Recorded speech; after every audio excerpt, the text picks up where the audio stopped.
This is a tutorial for activity 4.1, making part number 2. This is model creation, and we're going to be making this part. I've got a split screen here with my assignment over here on the left and my graphics window and Autodesk Inventor over here on the right.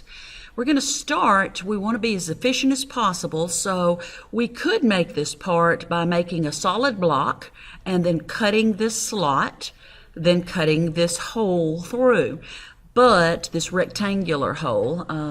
But basically, it's much more efficient if we just make this type U shape first. This is on the front view, the y-axis, so we're going to use our XY plane when we get started. So I'm going to go through, and I also want to note that this is in millimeters. So first thing I'm going to do is I'm going to go to Tools, Documents, go to Units, and I'm going to change from inches to millimeters and say Apply, or you could say OK. So now what I'm going to do is I'm going to begin by making this U shape. I'm going to have to go back here to 3D Model, and I'm going to go to 2D Sketch, and when I do that it brings up my plane.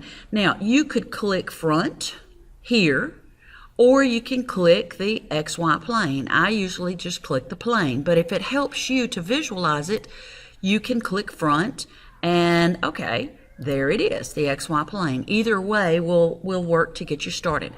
So I'm going to press down on the wheel of my mouse and drag this over so that the origin is right here, and I'm going to work in the first quadrant. I'm going to start by drawing a line here. I'm going to get the green dot so that I go up, and I can see that that goes up 40 millimeters. 40 millimeters, and then I'm going to have to zoom out. Love you too. And I'm going to go to the right 10,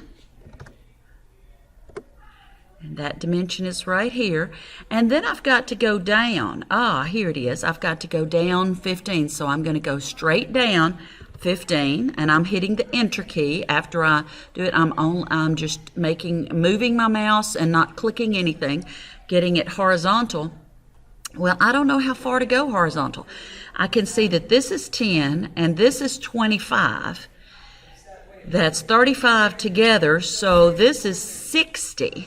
So when I say 60 minus this 10, that'll leave me 50, minus the 25 leaves me 25. So I've got to go across 25. And then I'm going to go back up. I'm going to go to the point where those are, that little line shows up right here. Go vertical, and then I'm going to click and go right 25. And now I'm going to go all the way down to the bottom and all the way back to the beginning. I have to close up my figure. And you can see all the perpendicular symbols that are showing up. This is the symbol for parallel. I'm going to hit Escape. And so that was the symbol for parallel. Now all I need to do is extrude. Since this is one depth, I'm going to go a depth of 30. I'm going to say Finish my sketch. And when I do, I always click Home and get it turned before I do my extrusion. Extrude this shape, and I need to go a distance of 30 millimeters. You could make it go forward, you could make it go back, you could go half and half, or you can go asymmetric, which would let me go maybe 10 one way and 20 the other way. But basically I'm just going to go with the default and go 30 as it shows me right here, and extrude that. Now I have a solid shape. I'm going to turn the wheel of my mouse to zoom out. All I have left to do is to cut this rectangular slot. And if I read here, it says the hole extends through the part. So I'm going to start by making my rectangle 15 wide by 10 tall. To do that, I have to put a sketch, 2D sketch on this face. And when I do that, I always need to project my geometry. When I do that, I clicked project geometry, and then I clicked one time on the face. And you can see these lines are yellow. You do not want to try to draw a line on top of those yellow lines. You use what's already there. That way you're precise. I just hit escape to get off of project geometry. Now I'm going to go to rectangle, and the size was 15 by 10. 15 wide by 10 tall, and I can just put it anywhere.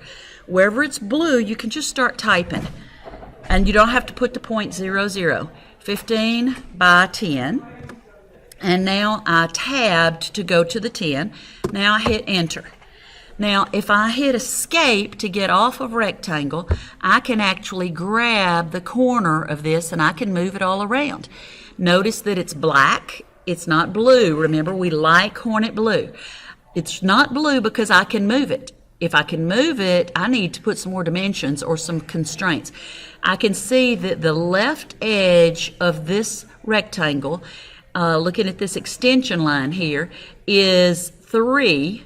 See the 3 showing between, and then that means between the two arrows. It won't fit between those lines. So you pull it out to the side. So I've got to dimension it 3 away from the left edge. So I'm going to click this, and I'm going to click this, and I'm going to pull it down, and I'm going to say 3.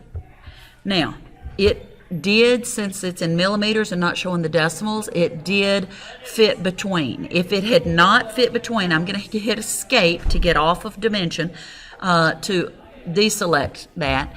If it had not fit, or if I had to have decimals, I would pull it out like that. But when possible, you always want to leave it between the arrows. The next thing I need to do is I need to tell it, well, how far is it either from the top or from the bottom? Because right now I could get it and I could slide it up and down. I don't want to be able to move it at all. So I can, when I look at it over here, I can see this extension line comes out, and I can see this extension line. Oh, so between these two arrows, it is 5 above the bottom. So I'm going to dimension from here to this yellow line, and I'm going to pull it out, and I'm going to make that 5. Now, that one is so tight, it's hard to read, so I'm going to hit escape to get off, to deselect dimension. Once I do that, then I can grab that 5, and I'm going to pull it down. I'm going to also clean this up a little bit and put that arrow on top, so that now what I've got is I can see, oh, it's 15 between these arrows. It's 3 between those. You're lining those arrows up.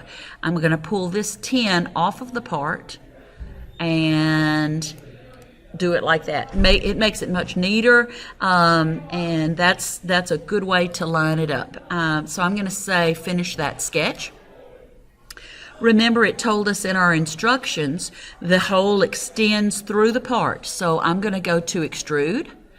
I'm going to change it, instead of adding material to this, which is what would happen if I say this. I'm going to say I want to cut. That is what this icon does. You can also get it over here and say cut. Different people like doing it differently. It depends on whether you like this one or this one. So we're going to say distance. It says we go all the way through. Yes, I know that it's 60 millimeters here, but I want you to get in the habit of when it goes all the way through, choose all. Down the road, that will be a good habit for you, and it will give you some helpful information that will save you some work when we start doing our dimensioning in our drawing files. So say OK, or you can hit enter. And we are finished with this part. So what are we going to name it now? We're going to go to File, or the I, and say Save As. And you're going to make sure you are in your 9131. You can down arrow. You go to your 9131, IED, ISOs folder. Mine needs to be in a different place than yours. It's still in ISOs. And we name this part 4.1 Model 2. That's part number 2. And if this comes up, say yes. And we are finished with this part.